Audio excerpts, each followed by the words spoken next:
Good afternoon, evening. My name is Conor Gearty and I work here at LSE. And as a special welcome to those of you who are at LSE for your first year. And I hope you enjoy it very much and that events as good as this become routine in your time at LSE, which would be unlikely because this is bound to be very good because we have a remarkable speaker. And it is called a public conversation. So what is going to happen is I'm going to introduce our speaker very briefly, and then the speaker is going to speak for about, what do you think, Shami, about 20 minutes? And at the end of 20 minutes, I will stop the speaker if the speaker has not stopped. Because what will then happen, is that there will be the conversation. I may or may not ask a question, and you may or may not, you plural, put your hands up. Not all of them, just one hand is enough, and catch my eye, and that will allow you to ask a question. And also, remarkably, I have an iPad, and we have a hashtag. So if you are feeling tired, and you don't want to use your arm in the normal way, you can tweet a question to at LSE Law. And the question might be, why do you bother with Twitter? But I won't ask Shami that. And ask some hard questions as well. Ask some hard questions a bit later on if you can.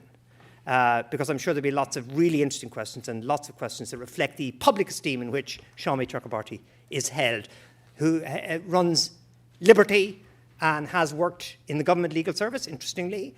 And I discovered in some sort of work, it's Chancellor of some university, Essex University. Is this true? So amazing plaudits. I've only got 20 minutes, Conor. Amazing plaudits. And now let me turn to the chair of the evening. Now, I was born. Shami Chakrabarti. Thank you.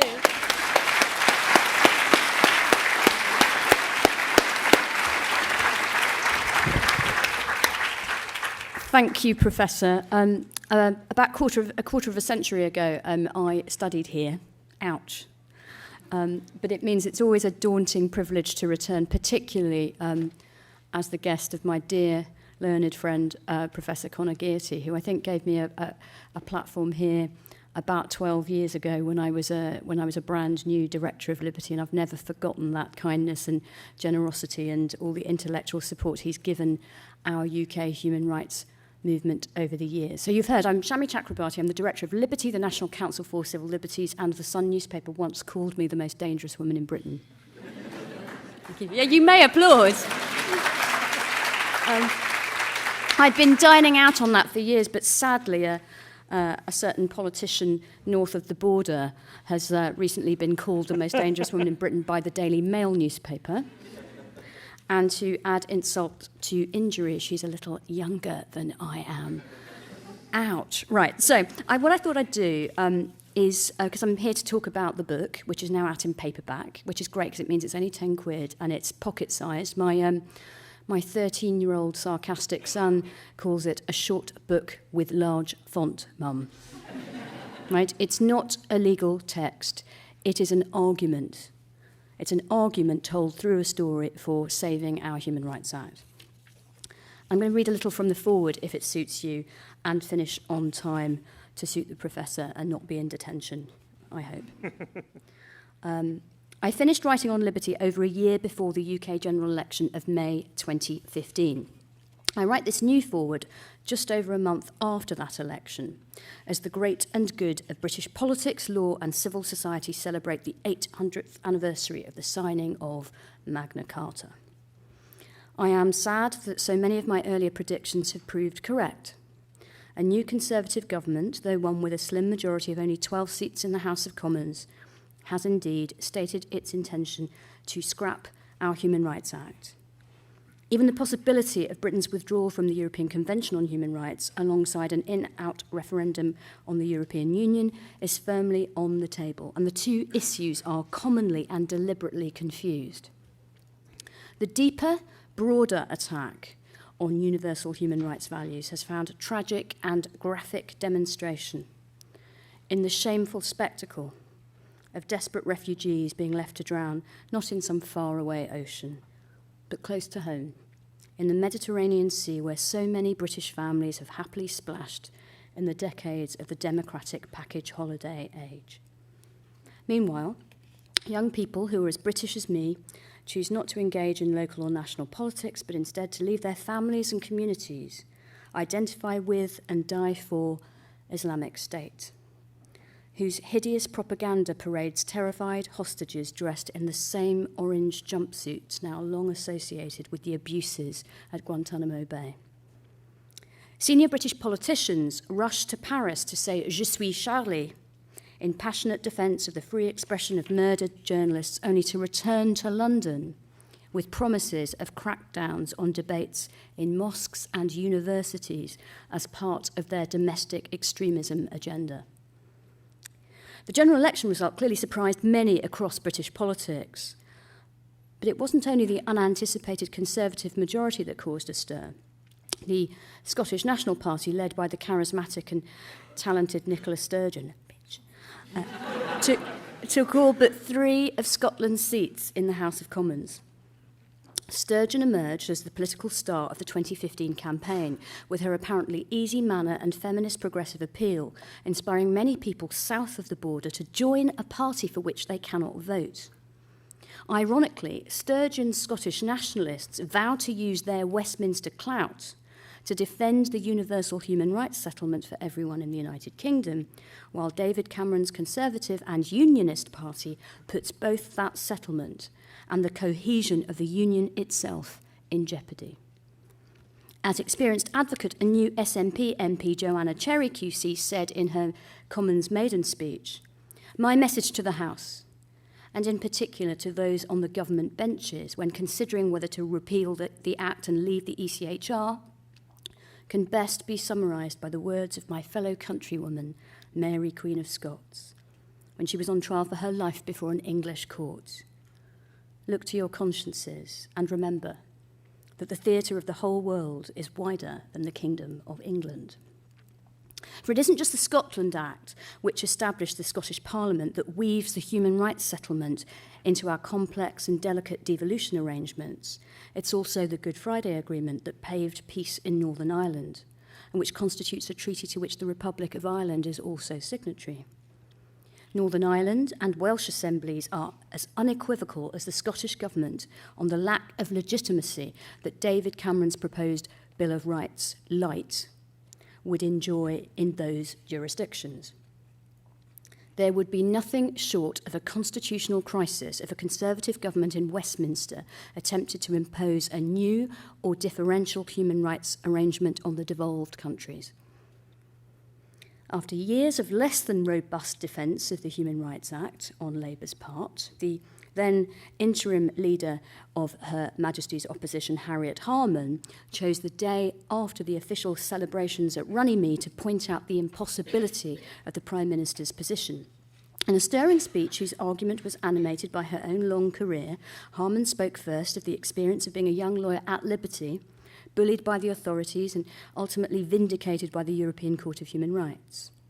Then, with considerable humility, she spoke of being frustrated by the tempering effects of human rights protection as a cabinet minister.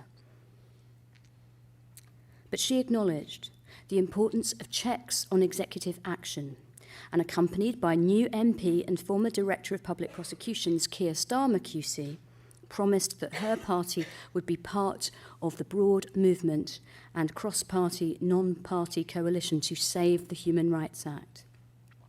It was a reflective, non-tribal speech from a resilient veteran of British politics with whom I have often sparred. Perhaps the optimism and idealism of the pre-war on terror, pre-Iraq War Labour Party might yet return. I wrote that before Mr. Corbyn's election. And whatever your view on that, it's just over a week ago that Liberty held its fringe event at the Labour Party conference. There were over perhaps 500 people in the room, people sitting on the floor, people standing at the door, and the panel of speakers included Charles Faulkner and Andy Burnham, Owen Jones, Diane Abbott, Emily Thornberry, Keir Starmer, all speaking at least with one voice on this issue. Not on so many issues, right? But on the importance of saving the Human Rights Act. Similarly, Conservatives who back the HRA are also finding their voice.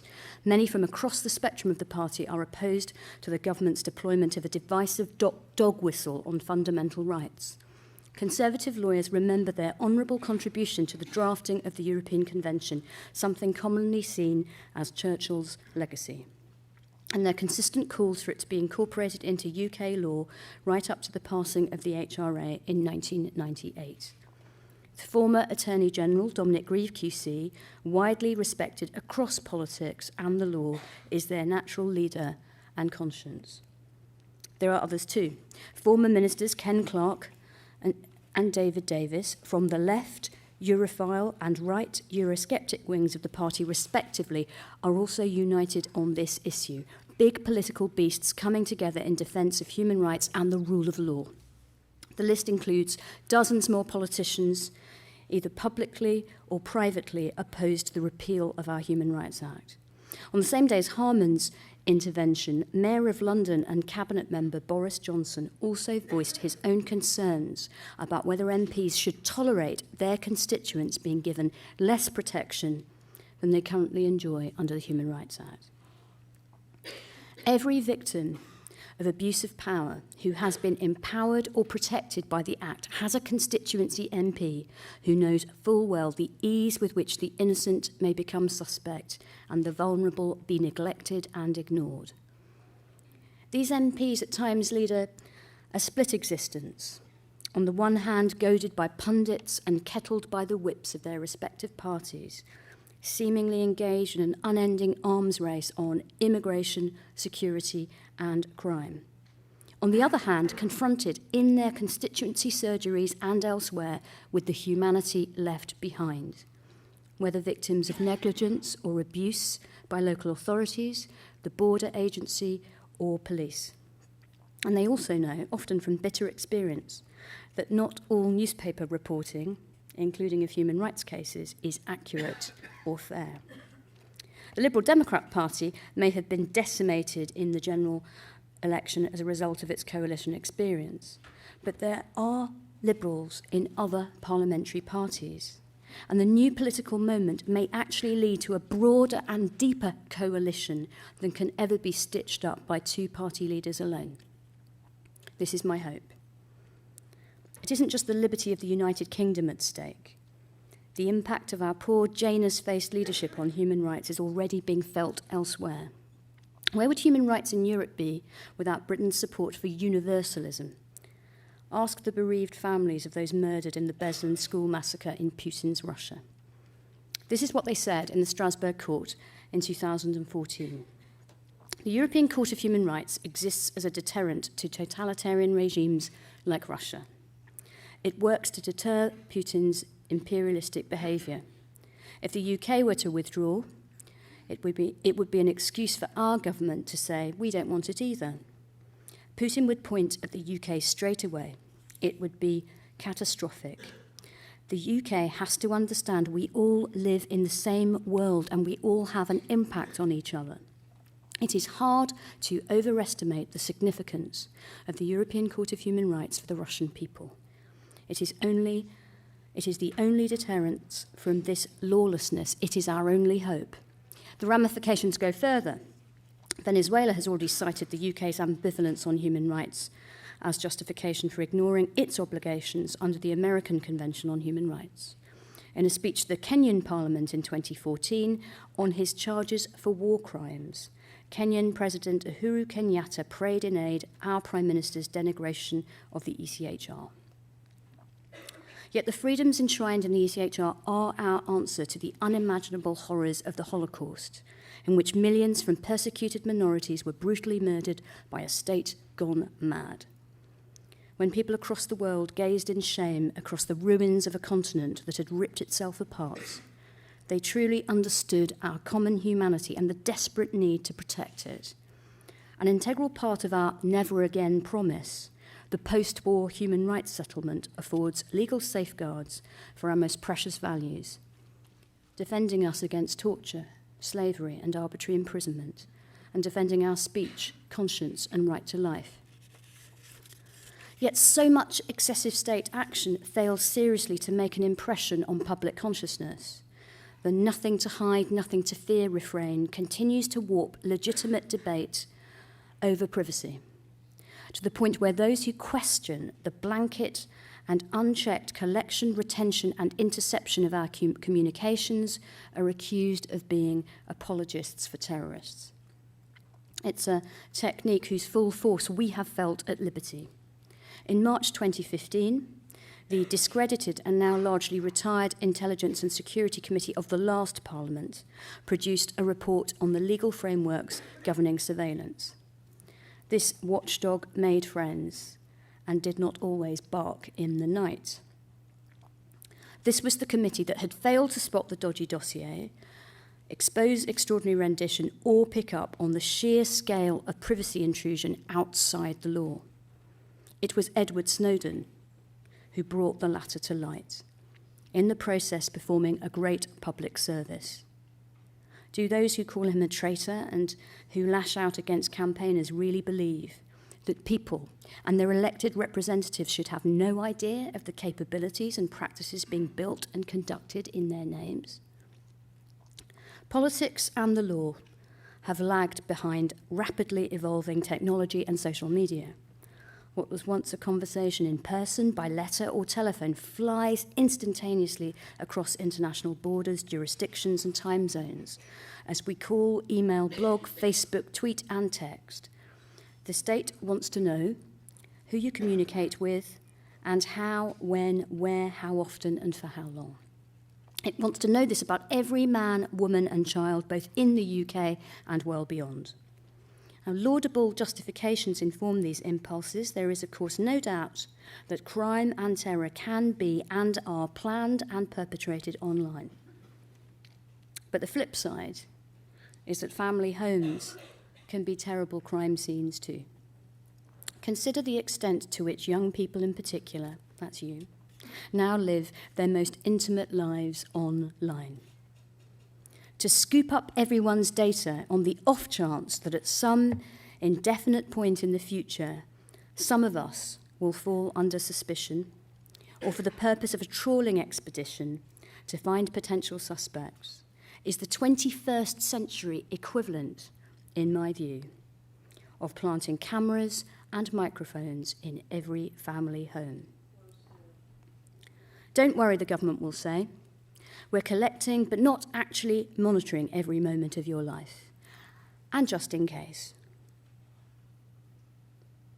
If you're not comfortable with this scenario in the real world, I think you should find it even more terrifying in the virtual one, where the use of your desktop, tablet, or smartphone may tell spooks, crooks, or hackers far more about your life, loves, politics, money, friends, and mental health than a rummage around your bedroom.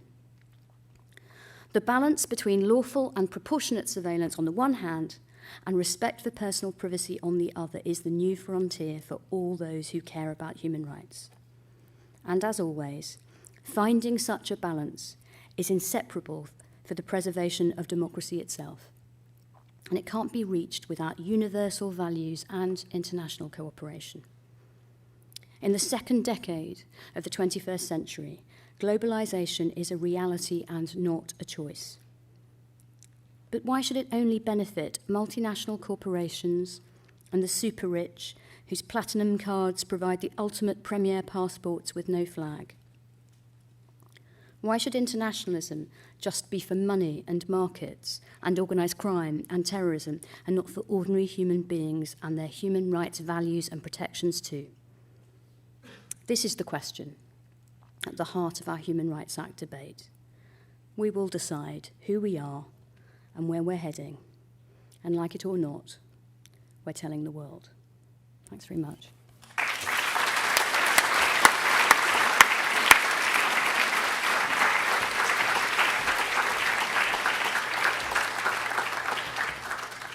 Great, thank you very much, Shami. And that was 3 minutes under 20, which is great. So, look, guys, we're trying to do things different. And welcome to the Epping sociology students who tweeted their presence here.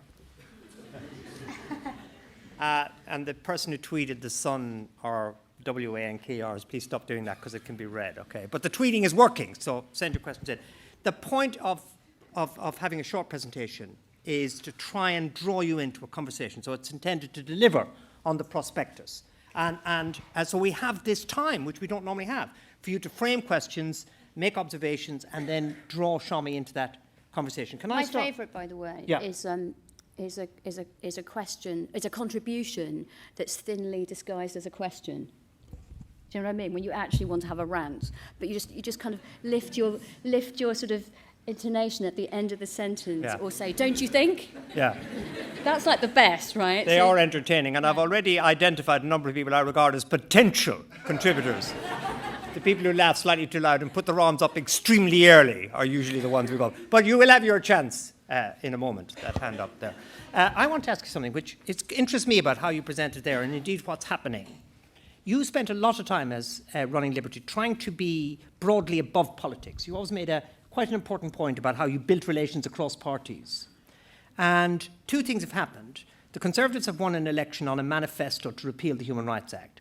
And the Labour Party has elected a leader who has name-checked human rights a number of times, who has seemed to identify a human rights position. Now, the lingering desire of all human rights people is to be mainstreamed into politics. Has Liberty become a political organisation now? Is it openly identified with a particular political party, the Labour Party?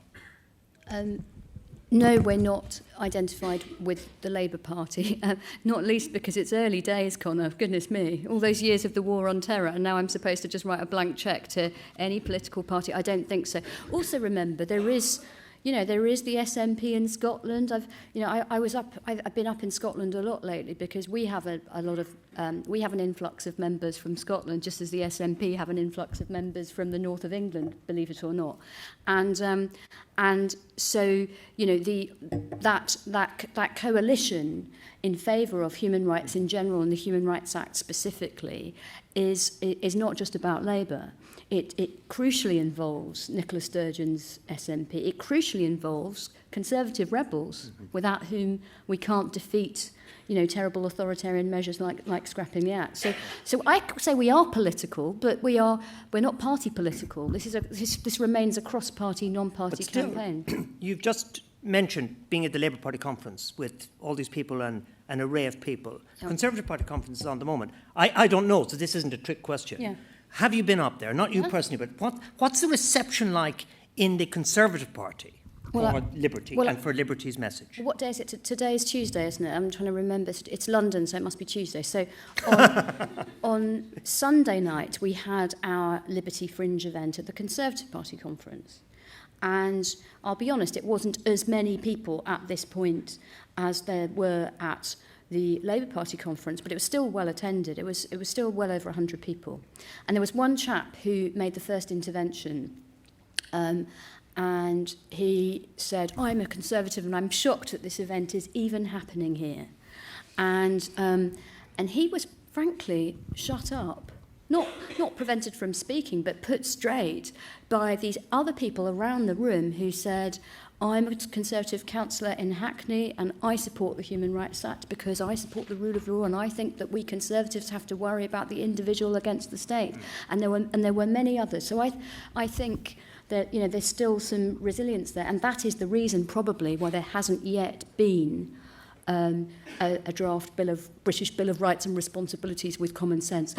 When the titles are too long, there's a problem. It hasn't yet been introduced into the House of Commons. But you could, that's very interesting. We'll come on to that, I'm sure, with the people. But you could say one of the ways of attracting the Conservative Party would be to be libertarian. And is there a kind of tension, do you think, in Liberty? I mean, the book, you'll be able to come on stage to buy the book later on, by the way. It's ridiculous. All proceeds go to Liberty. All proceeds go to Liberty. I tried to persuade Shami not to do that, but she's done that. And it's very cheap, poor old Liberty, £10, so get your money ready. But Liberty, is there a radical tension between selling yourself, not you, but the organisation as Liberty, libertarianism?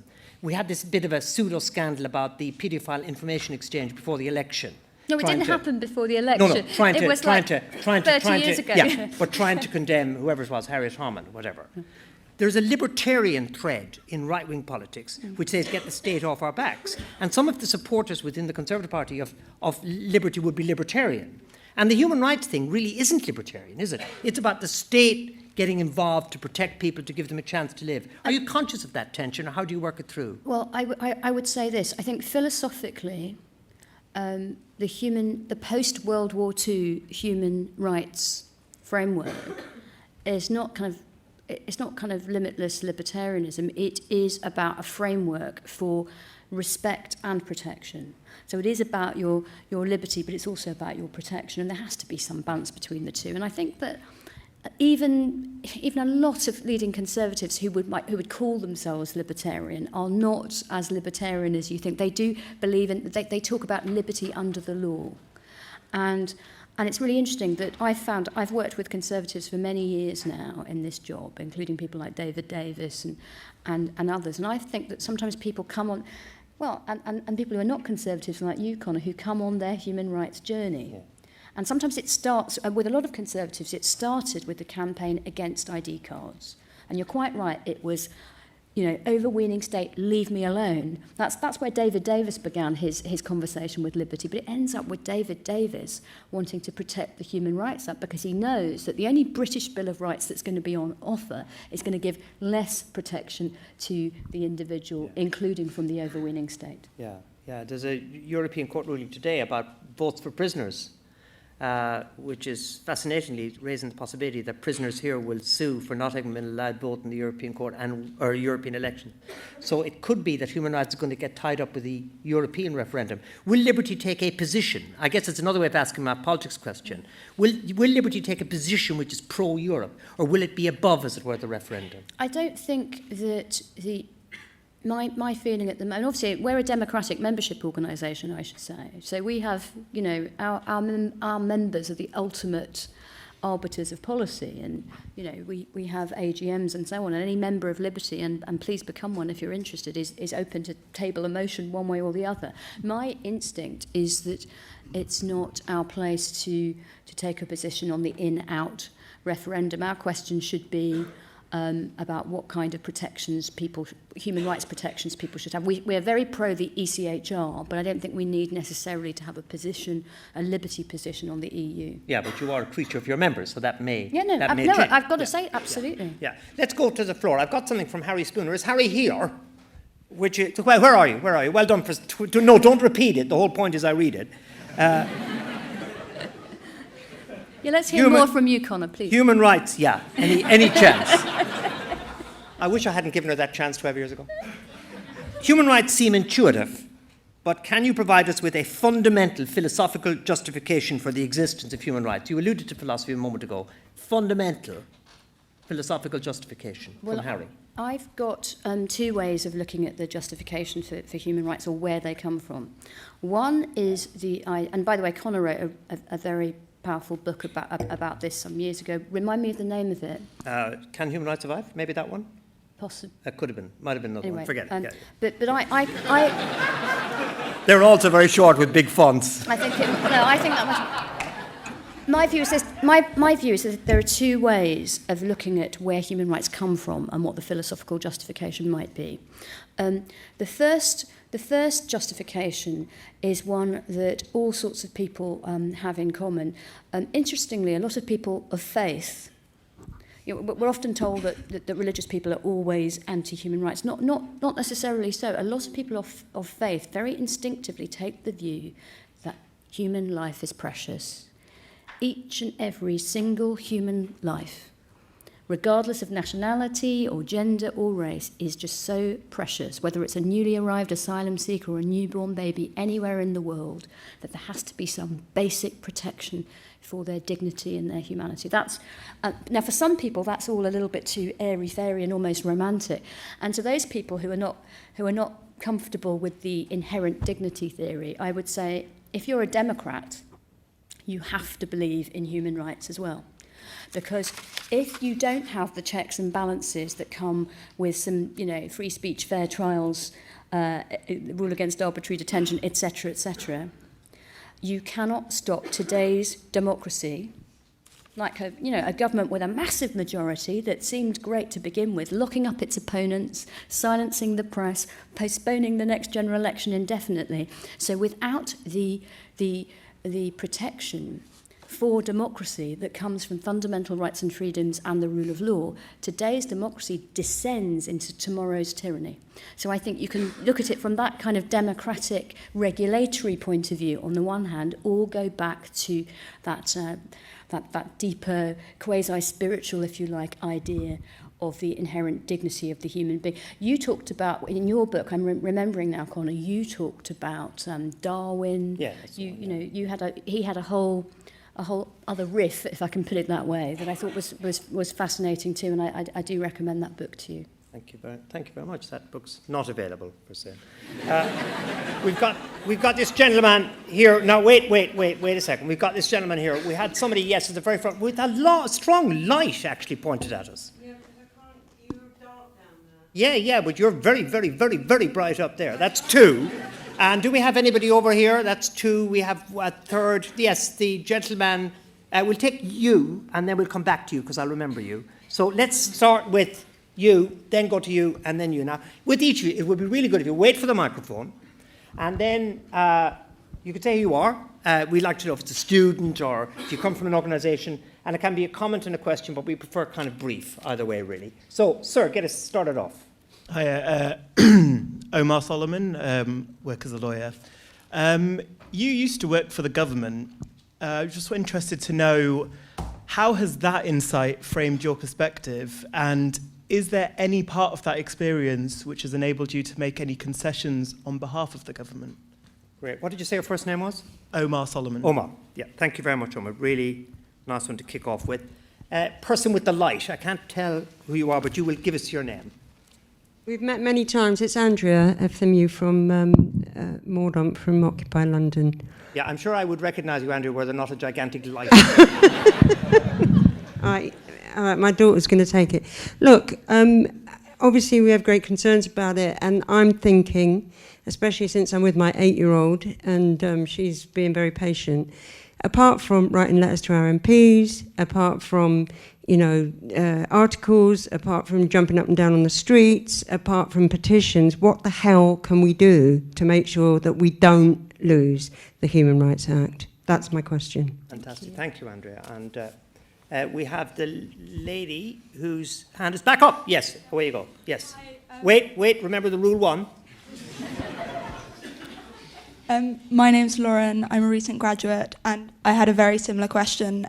For those of us not employed in the kind of political or legal sector, which forms of engagement are the most effective to focalise our support for human rights and protect them? Thank you. Great. Thank you, Laura. In any order, the second and third are sort of companion questions. On working in government, I do sort of talk about all of this in the book, by the way. I deal with it a little bit more thoroughly in the book. But there's no doubt that my sort of 5, nearly 6 years in government, not just in government, my friend, but in the Home Office, otherwise known as Mordor, the Dark Tower, abandon all hope, ye who enter here. Jokes aside, it was an incredibly formative experience, probably the most formative experience of my career, just as important, if not more important than going to the bar and so on. And I think I learnt that's the bar down the road, not the bar that. But that can be formative too. It's Freshers Week, isn't it? I can. That was coming here was formative. No, but it was incredibly important because I learnt about how government works. It can be quite a mystical thing, machinery of government, how cabinet government works and doesn't work. I learnt about the parliamentary process. And yes, I mean, on this point about concessions, I wouldn't call it concessions as such, but I was vetted and I did do spooky work. So I have seen secret intelligence, and I have, even back in the day, put up advice to Home Secretaries on interception warrants and on public interest immunity. So, but I think it's not about concessions. It's about nobody's going to tell me that I'm naive to the nature of threats, or that I'm not sympathetic to the need for security, because, as I say, human rights are not just about autonomy; they're about protection, including, as Conor rightly said, state intervention. Some of our most important cases that we at Liberty that we've brought, because we litigate as well as pontificate and lobby and campaign in the media. Some of our most important cases that probably made the most difference to the UK legal system have actually been on behalf of victims. Rape victims, the common law wasn't so bad at protecting defendants until Michael Howard and Tony Blair decided to compromise those rights.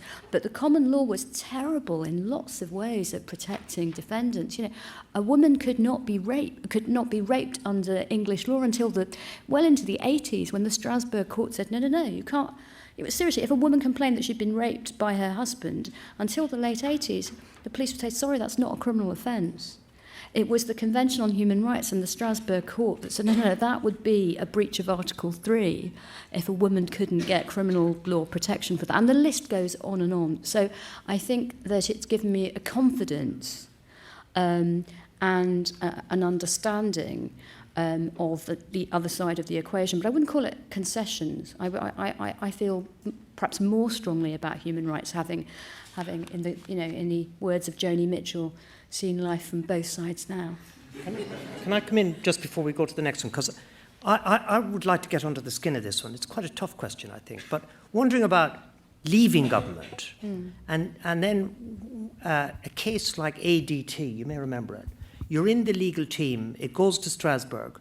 The government are fighting to uphold pretty shocking convictions of gay men who had been engaged in consensual sexual activity in a private home, where they were raided by the police, they were charged, they were convicted of gross indecency, and naturally they took the case to Strasbourg. And there you are, and this is the point really, there you are on the other side of the fence. It goes all the way to Strasbourg. This is not conceded.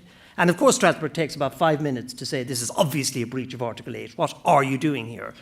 Was that, and you're not remotely culpable for that, but you're in the team up against Ben Emerson. You're the lawyer trying to work out the good reasons why they should win. You've been checking me out a little bit, haven't you? No, what I wanted to get under the skin of that really interesting question is, did that leave you feeling this is not me? You had a job which is moving in a very good direction. People do that, they give up because they can't take it. They can't take it. Was there a bit of that in it, or was that just a kind of blip? Goodness me, I think you'd need probably a shrink rather than even an eminent law professor like you to really get under this, to get under my skin there. But certainly in my conscious self, I thought that I could take it, but I would just enjoy having a go on the other side. To be honest with you, when I was working for the forces of dark, I say in the book, I'm a Jedi Knight that went from the dark to the light side of the Force, like an opposite Anakin Skywalker. But I think that I loved it, but I think in temperamental terms, I didn't see myself actually as a career civil servant who would move from the Home Office to the Treasury or to somewhere else to draft Pelican Crossing regulations. It was actually the Home Affairs stuff that I loved. And to be honest, I respected an organisation like Liberty as good at litigation, but there was a bit of me that thought, but you're not really very influential in terms of policy making and communications and actually getting human rights values out of the courtroom into the living room and the Parliament chamber. So I was kind of slightly tempted by that, I think, to have a go. But I've interrupted because we had Andrea and we had the really good questions. We had the two fantastic contributions that are just so lovely to hear. What can we do? And what is so exciting about this very strange, restless moment in UK politics, really, is people saying, what can we do? And we will do something. We're not just going to sit back and take it anymore. And you've seen that all over the kingdom in different ways. Well, of course I'm going to say you can join Liberty. Of course I'm going to say that. But I don't just say that glibly. I say it because I know the difference that we have made in litigation terms, but in campaigning terms, and the difference that you can make when you come together in campaigns like ours. And there are too many stories to tell now, but many of them are in the book. Not just in the courtroom have we made a difference, but in campaigns against identity cards, against detention without charge, initially for 90 days and then 42 days. And we did that with our members' support. And people can't afford this up, just in case. Well, there's an unemployed sub, but to go further, one of the things now we've got opportunities that we didn't have, I suppose, even 12 years ago when I started in this job, including the opportunities for campaigning that come with the tools, for example, of social media. But there's also an interesting, I think that there's some very interesting ways in which old campaigning tactics and new campaigning tactics can come together. You know, sometimes the social media is used to bring people together, and what they then have is quite a traditional physical demonstration. And I think the internet and new media also create enormous opportunities for international solidarity. And I am an internationalist. And you notice that because when I read from the foreword, I've deliberately cited the voices of people elsewhere in the world who stand with us, not just for international instruments, but for our Human Rights Act and our European Convention on Human Rights. But if you do want to ideally join as a student or whatever member of Liberty, I would love that. But you can also follow us on Twitter. You can also sign up for emails where we will share particular campaigns with you and give you suggestions of things you can do. Politicians do notice these things, and I've seen it happen. And one can, MPs do worry about their postbacks. They do worry about what people are saying when they go to their surgeries, and they do they do see the rise of popular movements, including what's happened with the Labour Party. There may be lots of people in the Labour Party feeling very uncomfortable about Mr Corbyn and sniping at him, but there are other people in government going, my God, this guy has got 150,000 members. So it's not just about followers and fans and friends. I need members who are prepared to roll up their sleeves and be part of a movement as well. Yeah, thanks a lot. I'm going to call you, actually, if I may, to make your question. And we have Nona. Are you here somewhere? You've made an interesting point about prevent. Can I see Nona? Is she here? Yeah, so we'll take these two, which have come to me via Twitter, but because you reprimanded me for speaking their own questions earlier, I'm caving in. And then we have this chap at the back who's determined. And then have we anybody else that I'm going to miss? I'm going to get you later on, but I'm looking for a bit of diversity here. This lot got a hand up suspiciously close to Andrea with her machine, but we'll take you. So we've got 4 coming up. So, Manolis, say who you are. And thank you. Yeah, my tweet was not good enough, I suppose. I had to do it live. I'm Manolis Melisaris from the Law Department. Shami, do you think that the threat to human rights is related to austerity and distributive injustice? And if so, how exactly? Okay, very, very good. And Nona, you're up there. Say who you are. Obviously, I know who you are, but say who you are. Hello, my name's Nona. I'm the General Secretary at LSE Students' Union. Just what I tweeted was, aside from the Human Rights Act, obviously the prevent agenda is getting into full swing now. We've seen children in schools having their passports taken away, which I think is a massive infringement on civil liberties, and restrictions put on freedom of speech in universities. So I just wanted to know what you think about that and how you think people can sort of campaign against it without sort of seeming marginalised by the Conservative government. Yeah, this is an extraordinary new thing, guys, which is that from the 18th of September, there are a whole lot of rigorous rules about our meeting here. And if the government had had its way, we'd have had to have told them 2 weeks in advance what Shami was going to say, in case it turned out to be extremist. So this is, Nona, thank you. It's quite a serious point to the universities and schools as well. We have chap at the back. Have you got a microphone? No. And then we have you, and then we're straight back into Shami. Good evening. My name is Wilson. I'm a law student here. I was discussing J.S. Mill's libertarian principle with Professor Gearty in his office earlier this week. And he gave me a really tough question. The wrong book on liberty. He gave me a tough question, which I didn't have an answer at that time, but I wonder if you know it. So, J.S. Mill's, the starting points of J.S. Mill's libertarian principle, it's the individual. So he said... What, sorry? The starting point of J.S. Mill's Right. theory, it's the individual. He said, every man should be allowed to do what he endeavors, as long as there's no harm to the others. And then Professor Gearty asked me whether we should bomb Syria. That was his question. I didn't have an answer at that time, but... Can you just for a moment sympathize with me, all right? This is the kind of, but this is the kind of student I have to deal with on a daily basis. In comparison with which running Liberty would be a piece of cake. Wilson, thank you very much. It wasn't put quite as bally as that, but in the interest... No, I have more to add. I think you may be winding up. I don't think the libertarian principle answered that question because, first, states don't behave like individuals.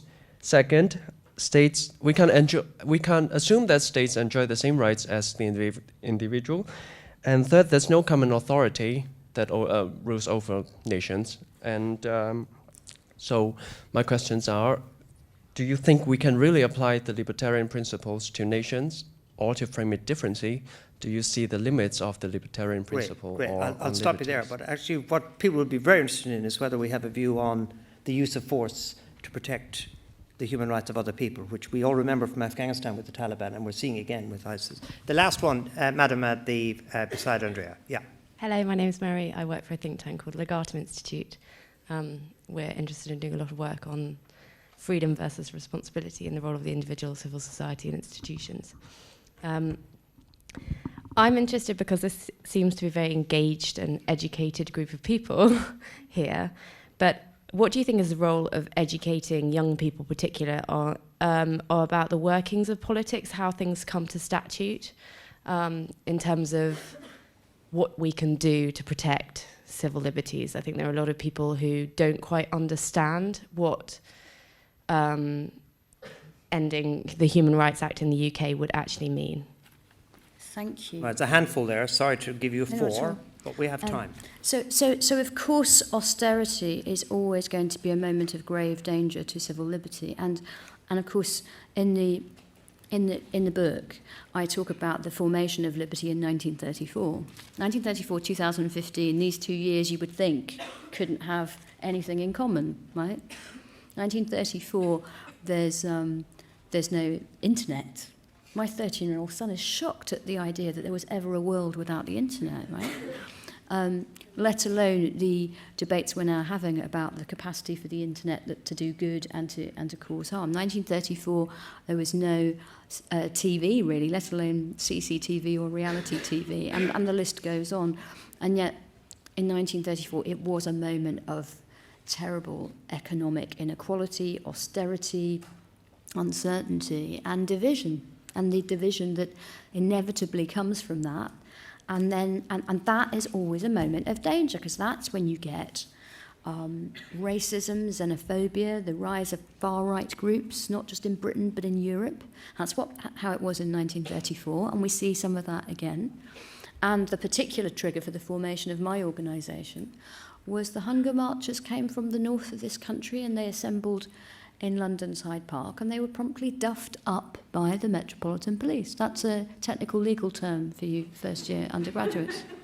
So that would never happen today. So of course it's always a moment of particular challenge to fundamental rights and freedoms, and civil liberties in particular, when there is that kind of discord, that kind of, division and inequality that comes from a time of austerity. And then I grew up I was young in the 80s.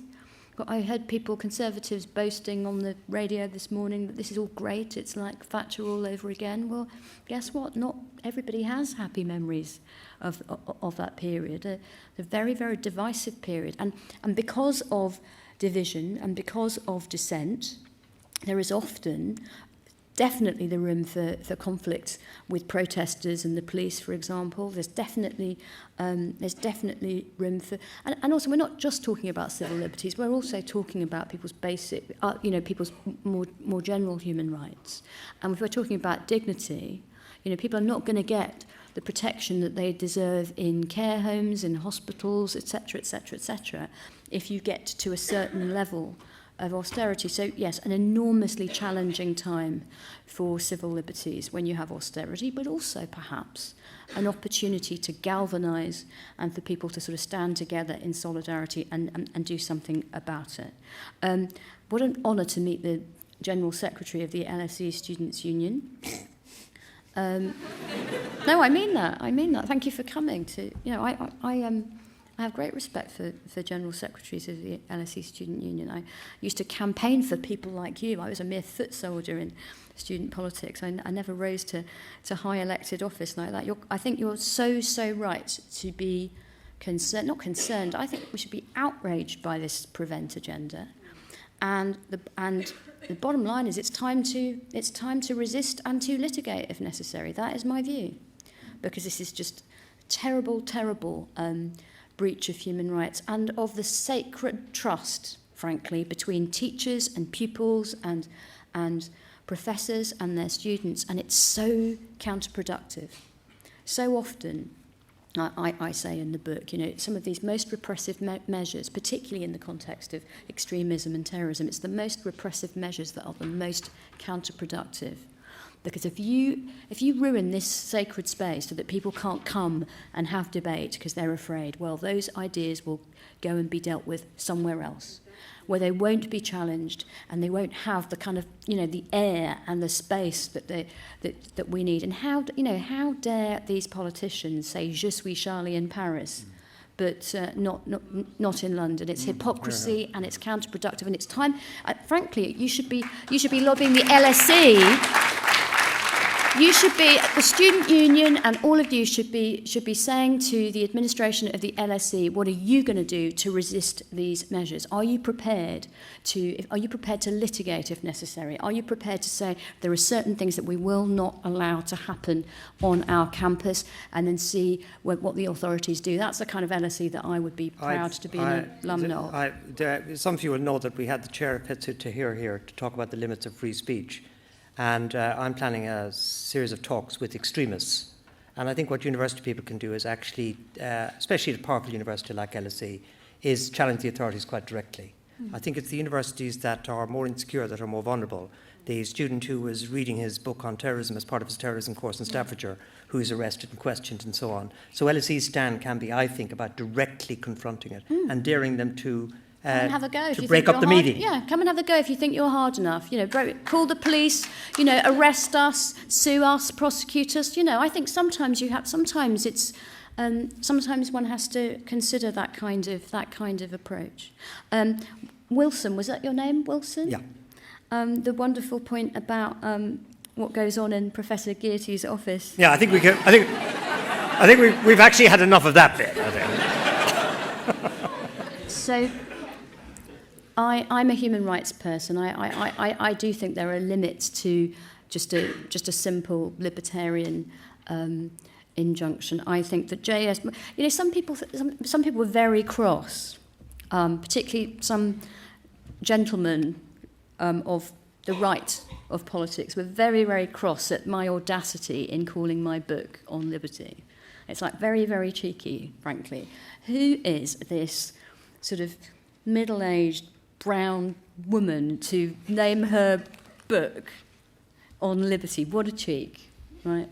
And I'm blaming my publishers for that audacity. No. What I'm saying, there are people on university campuses and elsewhere who think that Shakespeare is the beginning and the end of English literature. Right? There's nothing. Shakespeare's wonderful, but there is other. People carried on writing and carried on performing, and the language continues to grow and develop, and that is true of the thinking around rights and freedoms as well.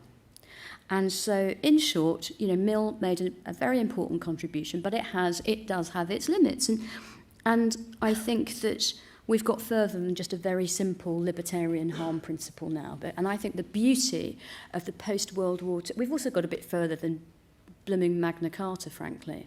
I am so sick of hearing these people pontificate about Magna Carta when they want to scrap the Human Rights Act. And I just want them to explain to me, I want Mr. Gove, etc., to explain to me how I'm going to invoke Magna Carta when the Human Rights Act has been scrapped to protect my free speech, to protect me from torture, to give me equal treatment under the law, particularly as a woman. There's not much joy in Magna Carta for Jews and women and all that. You know, it's good for 12:15. That's not 12:15 at lunchtime. It's a perfectly powerful, important instrument in a long journey. And I say the same thing about Mill. So what I think the post-World War II thinking gives us, that Mill doesn't give us quite as well, is the idea that yes, we are individuals, but we are social creatures as well. And there has to be some thinking about what we need to live as social creatures in the world, to rub along together, and the importance of, and if you look at all the various rights and freedoms that are enshrined in, for example, the European Convention and now in our Human Rights Act, yes, they are individual rights and freedoms, of course they are, but they're a reflection of individuals as social creatures. That's why you have your free speech and your right to respect for your private and family life and your freedom of association. It's all, to a great degree, an expression of the individual as a social creature. And on bombing Syria or anywhere else for that matter, I am not a pacifist. There are human rights folk who are. I am personally not a pacifist. I can contemplate certain circumstances where I would take life to save life. I would, defend myself or other people if I thought a threat was imminent.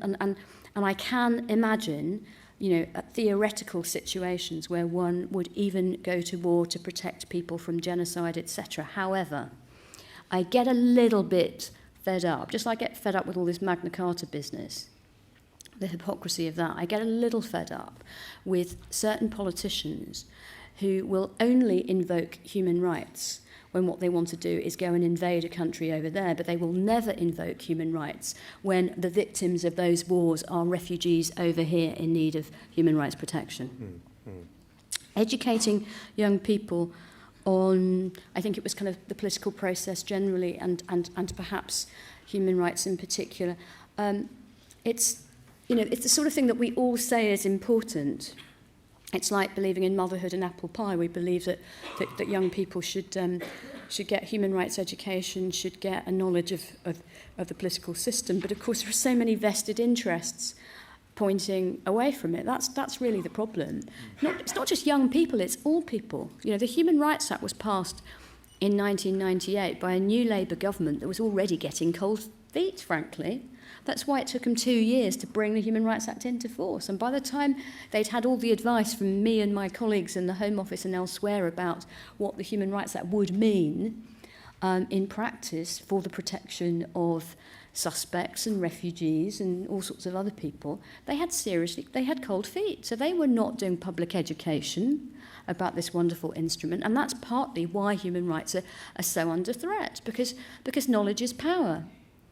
Just as the Human Rights Act itself is designed to empower the vulnerable against the powerful, including vested interests in government, the media and elsewhere. So I don't think we can ever just rely on whoever the Secretary of State for Education is to do this work. I think we as civil society have to, get on and try and use every means at our disposal to educate ourselves and each other.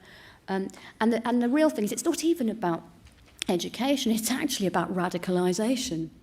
Yeah, I said it.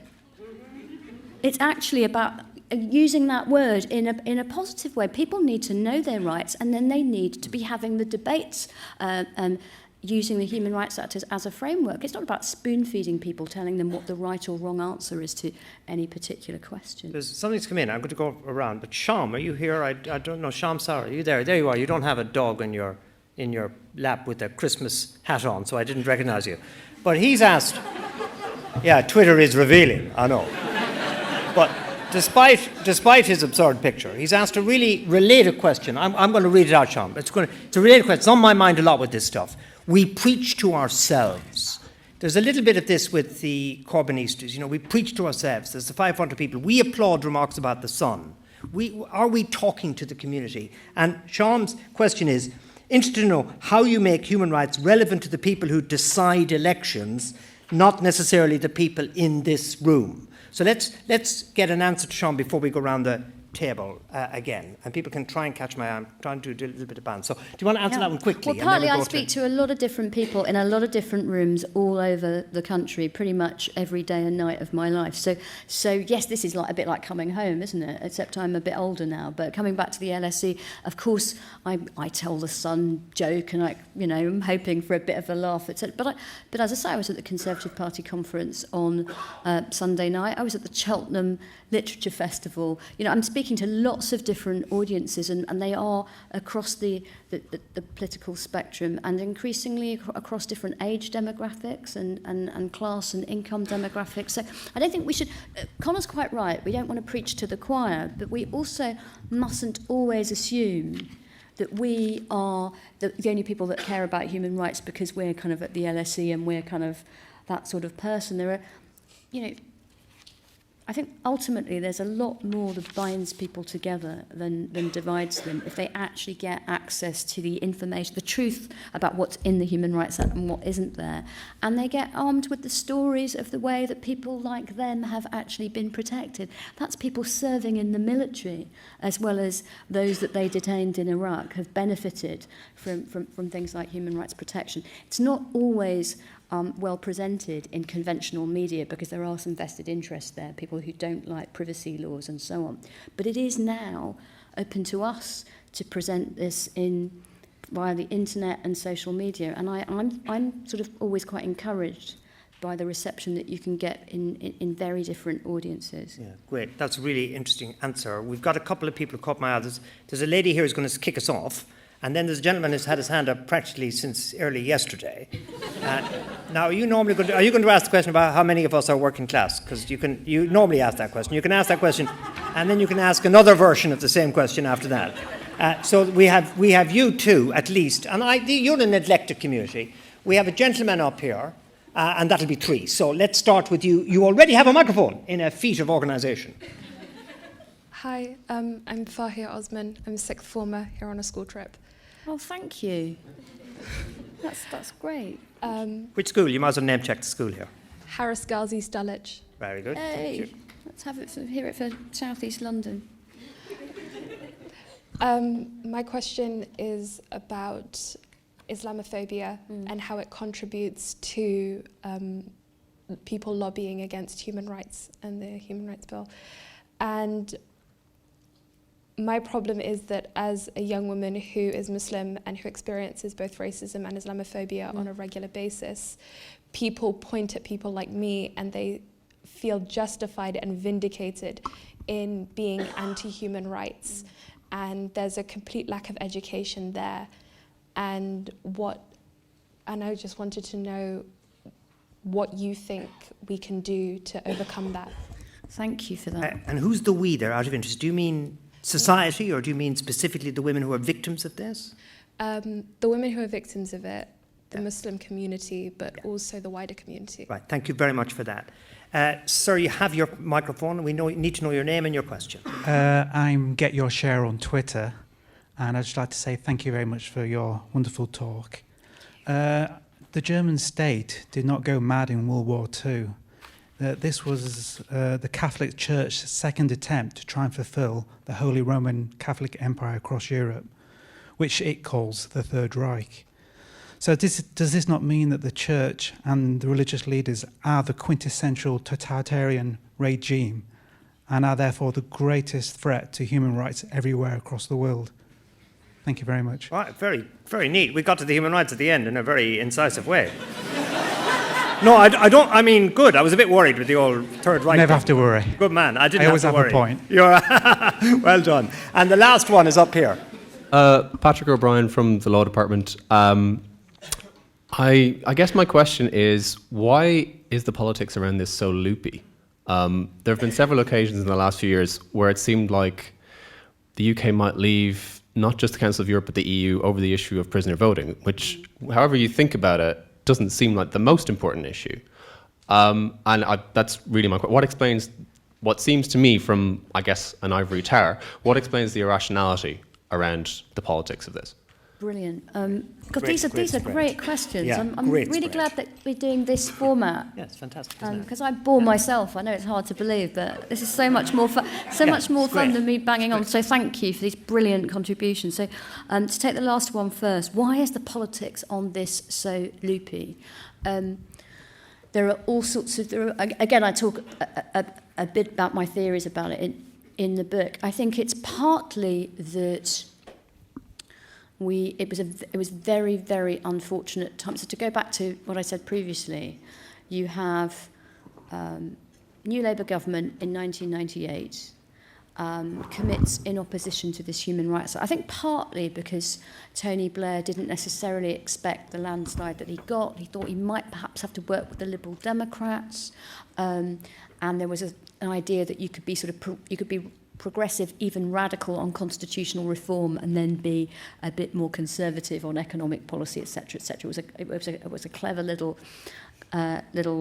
tactic, and then you get into government and you realise you can't put human rights in a box over here and being nasty to migrants in a box over there. The two things are going to have some kind of relationship. But then you get the terrible tragedy, with tragic timing as well, of 9/11. So the Human Rights Act is brought into force 15 years ago, October 2000, and less than a year later we have the Twin Towers. So we have an infant Human Rights Act that the public have never never really learnt about. It was kind of smuggled through a bit like a thief in the night by not just by the Labour government, but by parliamentarians. But the people were not empowered with it. It wasn't shared with them so that they could use it and be proud of it and own it. And then within 11 months, you've got the Twin Towers atrocity. So the public education only really happened through the lens of the war on terror, and it was being mediated by, newspapers, etc., etc. And the story, and what's more, legal aid was in decline. Civil legal aid is being cut. And so the stories that you're reading about in those early noughties are stories about terror suspects and refugees. They're not about cab drivers and hairdressers and people serving in the military, not ordinary people, let alone the decent, law-abiding people. These phrases that the politicians use to what? To divide us. Divide and rule. It's the oldest trick in the book, and that's really what the anti-human rights agenda has been about. Then you add to it media vested interests because of Article 8.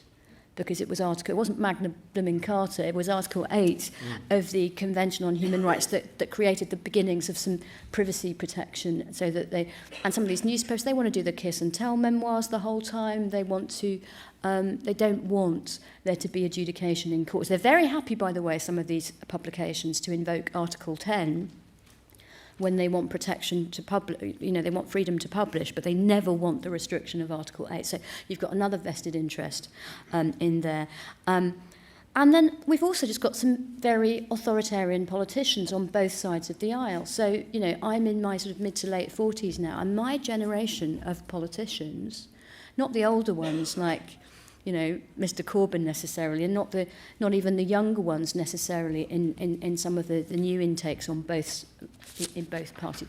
I think my generation has got a lot to answer for in politics, in terms of not being Labour, not being Conservative, or being neoconservatives who don't really like the powerful to be held to account. They know best. Some of these people genuinely believe that it is undemocratic for independent judges to ever interfere with what would otherwise be their untrammelled power. Prisoner voting is a really good one. It's been deliberately used by Labour and Tory politicians over the years to whip up a kind of visceral hostility to human rights because of, and it's unfortunate that, Mr. Hurst, who brought, the bit... Not an ideal litigant. Not a poster boy. There's some guys that follow me around, like stalker ex-boyfriends, Abu Qatada, Mr. Hurst, they're all...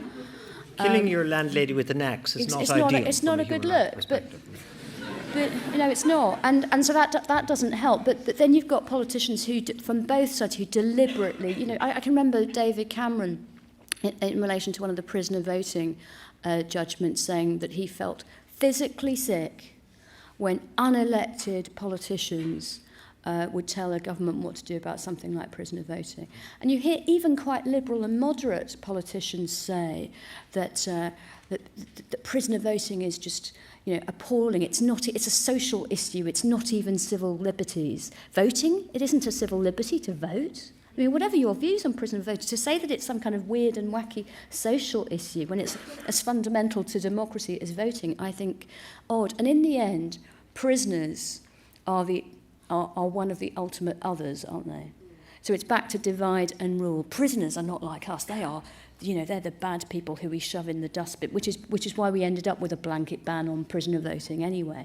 And we just need to re-engage with a bit of basic human empathy, as we've been doing more recently with refugees. They were like prisoners for quite a long time, and I talk about that in chapter 6 of my book. But I was very proud on the day that Mr. Corbyn was elected to address a rally in Parliament Square of, you know, thousands and thousands of people who'd come out in support of refugees. So we need to just connect with some of that basic human empathy, I think, in relation to prisoners too.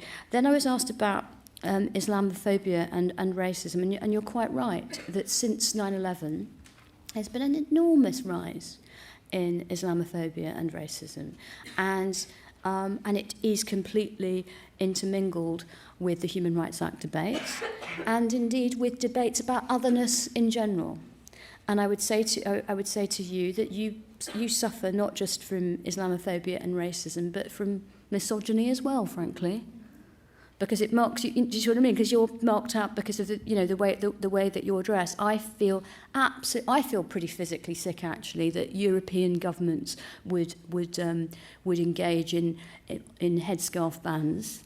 And I'm very disappointed in the European Court of Human Rights, because I don't always get what I want for their ruling in relation to that. And sometimes what happens is that people hide behind the irony of what you're perhaps experiencing, is that some people who consider themselves to be even feminists and progressives will basically hijack that language to as basically a thinly veiled disguise for what is racism. And that is my view about burqa bans, hijab bans, you know, whatever the thing is. And what's the antidote? I'll tell you what the antidote is. You are the antidote. Because you've come here, you're still in sixth form, you're not even an undergraduate like some of these people, and you have spoken with eloquence and confidence, not as someone who's been told what to think and what to do, but someone who's clearly chosen what to think and what to do. And what we need is more people, more young women like you, to have that confidence and to come into the public square and speak up, and that will be the answer. And what about the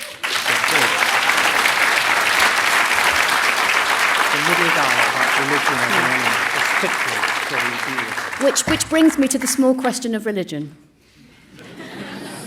which we do like to talk about. And again, this is chapter. It's really interesting. And chapter 6 of my book, in a way, for me, is the most personal. And I talk about things like identity, multiple identity, immigration, racism, but also about this small question of religion. So, in a nutshell, Chakrabarti on religion, you know, because I only do nutshells, as you can see. Right? It's a nutshell, you know. So the nutshell within the nutshell is, I think that there are 3 ways to deal with the small question of religion. Not 4, not 14, not 2.5, 3 ways. Right? Proposition number 1. Pick your favourite religion. Pick a religion, any religion. Pick your favourite one, and decide that you will embed it in your society to the exclusion of all other philosophies and belief systems. And its law will be the law of the land, etc., at the expense of everything else. Extreme example of that, I don't know, I suppose Afghanistan under the Taliban, but even Britain at certain stages in its history. And you've picked other examples involving, you know, Catholicism, etc., etc. You can find these examples throughout history. That would be one approach to how to deal with this small question of religion. Just pick one, and that's it. It is the one true faith, and stick with it. Proposition number 2 is sort of the equal and opposite, the sort of mirror image of that, which is to say, as perhaps you're hinting, but maybe not, all of it is dangerous, divisive, mumbo-jumbo, nothing good can come from it, so let's ban it. Let's ban it all. Or at least chase it away from the public square into the private realm, keep it only in the religious space or in the home or in the bedroom or under the bed with the pornography. No, I know you're not. I know you're not. It's just, we're just playing, right? We're waiting for the third one. And the third one, guess what? We're going to head for the promised land now, so pardon the pun. So, but very clever cultural allusion to religion. Go on. I don't think that either of those. I don't think that either of those are a kind of human rights approach to religion. My view is that human beings are all creatures of faith and reason, emotion and logic, whether people are actually religious or not. You know, the most rabid atheist and secularist will still make decisions about who they fall in love with and all sorts of important life choices, not based on a calculation, and religious people will count their pennies and make very calculated decisions when they need to. And you're quite right to suggest that religion has been responsible for lots of terrible things in the world, wars and so on. But equally, scientists and engineers built gas chambers and death camps and nuclear bombs and so on. So my view is to give religion neither privileged nor punished status, and to treat freedom of thought, conscience and religion, that's the right to the faith of your choice, the right to no faith, and most importantly, the right to be a heretic within any faith community as a fundamental human right. Right, good. I mean, I'm looking around. We're running out of time. Unbelievably, guys. This is absolutely whizzed by. Let me tell you just apropos the prison voting thing. I alluded to it earlier. It's very, very significant today because it's the European Court of Justice that has said prisoners cannot be just blanket banned from voting in European elections. And unlike the other court, the Prime Minister, of course, who'd never studied law, has said he'll ignore the judgment. But you can't ignore it. It's a different court and it's directly enforceable. There's going to be a lot of law actions arising out of the 2014 European Parliament election, I imagine. And it could be that these will then produce damages, which the government will have to pay up. So it's different than Strasbourg. And it could become a big issue in the European election. It's just today's news, and you'll see it on the BBC It's interesting website. that neither Mr Gove nor Mrs May, so neither the Justice Secretary nor the Home Secretary today in their big conference speeches even touched on prisoner voting. Yeah. So maybe it's getting a little bit uncomfy. Yeah. You make all these grand speeches, and the chickens eventually sort of come home to roost. Yeah, absolutely. They didn't think it mattered, and now suddenly its stakes are high. We're looking for a last little run. We got the lady at the back. I think you tweeted as well, didn't you, already? In your eye line, but You are now presenting as a questioner, but you're trying to draw in this gentleman whom I've been looking at for hours. You. And I think that is good Samaritan behaviour, which deserves a round of applause. Thank you much. Thank you very much. No, sir, now you have to wait your turn. You have to wait your turn. Do you know this? Is this your daughter? Is this somebody you know very well? He looked around to check. That's a man whose life is complicated. We have a gentleman right up there. That's two men because the woman nipped in and got the man for me. And we have this lady, and this might be the last three. So we have these two at the top, and we have this gentleman. Sir, your comment, who you are and your question. Wahid Khan from the Treasury Solicitors Department. So we've got a bit of a connection there. So it's your treasurer devil, is it? Oh, very good, okay. Right. Basically, What's your name? It's Wahid. Wahid, thank you, Wahid. It's really sort of one of two questions, or whichever one you prefer and whichever one you're most sort of familiar with. And number one was a decision today by the European Court that safe harbour is no longer going to be regarded as something which gives companies in the UK carte blanche to transfer data over to America, and that this data will be regarded as safe. And the second question is relating to Professor Cass Sunstein's concept of nudge, and the idea that sort of governments should interfere more and more in people's lives in order to guide them in the right way. And he's actually gone much further than that and said that government departments should be taking part in sort of manipulating media and manipulating social, basically Facebook and sort of Twitter and other sort of social media as well. Thank you very much. So it's an either or, answer A or B. You would have been a very easy examiner in the old days here. Sir, we have a microphone. Very good. Yeah, I was wondering, it's been a very interesting debate, but it's very national to some degree about civil liberties here. Can we just say who you are? Sorry, my name's Tim Amor. I teach English. That's about it, really. Nothing very exciting. Internationally, sort of language teacher. But But what about the international level? We live in a society that's really compromised, I think, by human rights violations well beyond our borders. You know, it's not just the sort of on one level, it's going down the high street and buying whatever we buy, and without any view of the conditions under which those goods are made. And at the same level, we have the sort of on the political level, you know, the compromised nature of our government. Robin Cook talked a lot about an ethical foreign policy, but still the links we have with some very unpleasant regimes, the sort of links with our friends in Saudi Arabia, for example. Well, I mean, we talk about repressive, unpleasant regimes. That's pretty much near the top. You know, and if you go on the other side, our links with, you know, our support for Israel and the sort of ignoring. We talk about, you know, I think I get your point. The Gaza thing. You know, where does liberty stand, and what can we do on that issue? Very good, because there is actually a tweet from Rachel. What's your view on global justice? And we've kind of let it slip a bit, so it's really good it's come up. And this is going to be the last question, and after that I'm going to be asking for brief answers, Shami. You'll be getting your £10 ready at this stage. Yes. Name? Hi, my name is Farzana Khanum. I'm currently a mature adult A-level student, having worked in the Conservative Whip's office and seen Theresa May frantically try to renew the sort of terrorism detention orders and, you know, having the 90-day period, etc. So I've kind of gone the other way. And so I've recently read Jeffrey Robertson QC's book, Crimes Against Humanity. And I was wondering whether you share the same criticisms about sort of about diplomacy and international organisations, and that whether they're ineffectual, such as The Hague and the UN, and also our responsibilities for, as the other gentleman pointed out, for our governments with superpowers such as India, Brazil, Saudi Arabia, who've, you know, got a position on the board for the UN Agency for Women and also Human Rights, and whether or not, aside from actual statutes and laws, whether there's also an issue about diplomacy and enforcement of those statutes, and whether that's actually lagging behind the laws that are already present and in existence. Okay. All right, brilliant. It's a nice international feel to this, sure. And so, European as well. Okay. So, to my learned friend from the Treasury Solicitors Department first,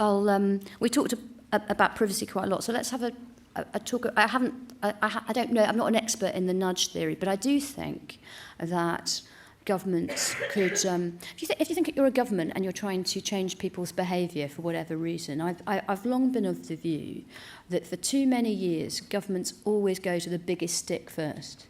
So at one end of the spectrum of methods of changing behaviour as a government, when you're sitting there in Westminster, what should we do to, you know, we want to metricate, or we want to deal with obesity, or we want to deal with whatever it is. Let's go straight for some very heavy sanctions like criminal offences and possibly even criminal offences that, you know, that carry very serious penalties. At the other end of the spectrum of trying to influence behaviour, you could have exhortation, education, incentives before you get into disincentives. And I'm a great one for the view that proportionality means you should start with the education and the exhortation and go down the heavy, you know, the heavy artillery route of trying to influence behaviour very, very slowly, and having tried other things first. But I don't support the manipulation of information and media. Exhortation, debate by all means, but I don't think I like the idea of manipulation of social media or the internet, because I think their great danger lies there, not least in trust in institutions.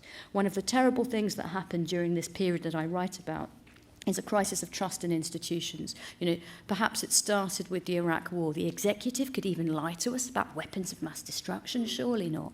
And we've got MPs' expenses, we've got phone hacking, we've got Hillsborough. So I think that if nudge means manipulation, that would be very bad for trust in institutions, and therefore that's not a great idea. And then the sort of two big international interventions that I won't be able to deal with adequately. Safe to say that I haven't read Jeffrey Robertson's book, and I'm here to plug my own, so there. I haven't read it, but I suspect, you know, he would like to see those great international tribunals being more effective, not least because he litigates in them. Oh, are you being rude about Jeff? Not at all, not at all. But no, but what I'm saying is that's his experience, whereas my experience is more of activism and civil society action. And I've seen internationalism work increasingly well, not necessarily institutions and tribunals all the time, but sometimes it is actually movements and ordinary people coming together, doing our own nudging and our own. Sometimes the answer has to be in our own hands, and the internationalism has to belong to the people, not just lofty people sitting in tribunals or wherever it is. And I think it was Tim's point. There are some terrible things happening around the world, and it's true. I think a senior Foreign Office spokesperson appeared before a select committee just the other week and said, human rights is no longer a priority for British foreign policy, and that the prosperity and the national interest will now be more important than human rights. And I don't just think that that's unethical. I think it's really short-sighted and stupid and counterproductive.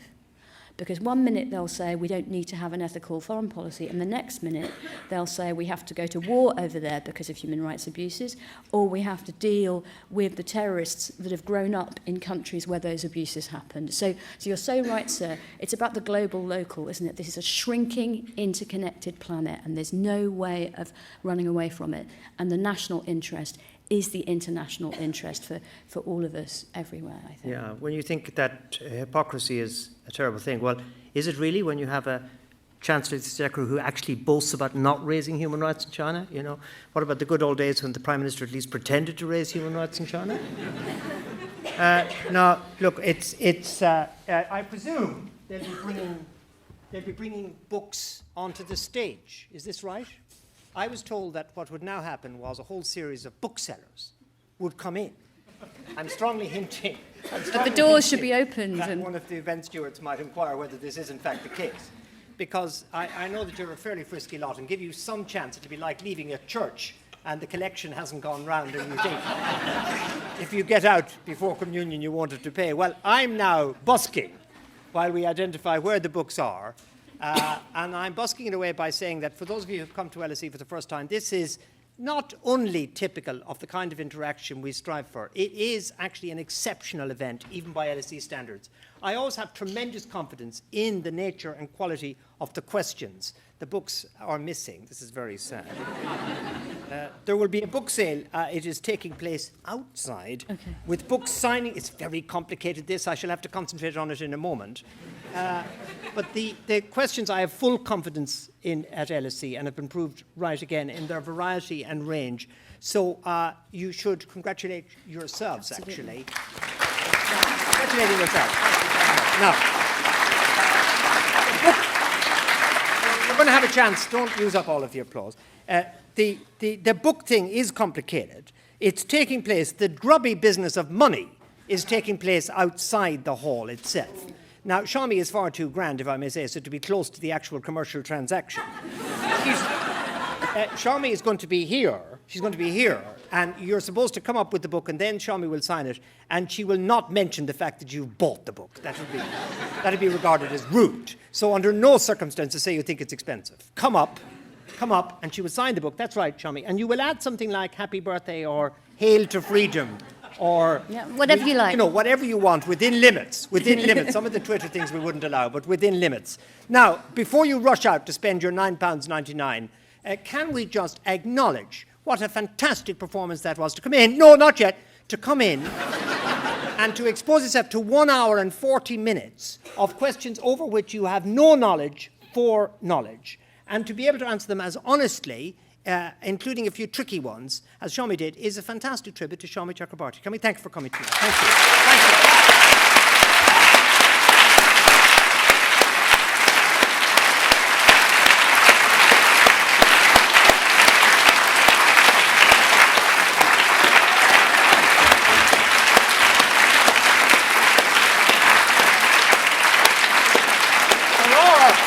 There are, of course, other ways in which you can show your appreciation. Thank you very much. Thank you very much. That was